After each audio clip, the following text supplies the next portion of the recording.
கார்த்திகை மாதத்துல கவனமா இருக்க வேண்டிய ராசிகள் என்னென்னு பார்க்கலாம். மேஷ ராசிக்காரங்களுக்கு இந்த கார்த்திகை மாதம் சவால் நிறைந்ததா இருக்கும். அதனால உங்க கோபத்தையும் பேச்சையும் கண்ட்ரோல்ல வச்சுக்கிறது நல்லது.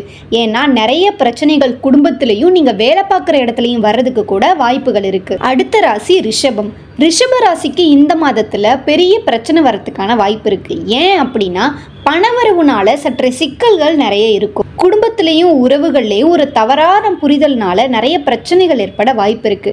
அதனால வாக்குவாதங்களை தவிர்த்துக்கிறது நல்லது. கன்னி ராசிக்காரங்களுக்கு இந்த மாதம் நிறைய வேலையில சவால்கள் இருக்கக்கூடிய மாதமா அமைஞ்சிருக்கு. வேலை தேடுறவங்களுக்கு தாமதங்கள் ஏற்படும். வியாபாரத்துல லாபமும் குறைஞ்சிடும். புதிய முதலீடுகள் பண்ணுறதா இருந்தீங்கன்னா தவிர்த்துருங்க. ஏன்னா பிரச்சனைகள் அதில் ஏற்படும்.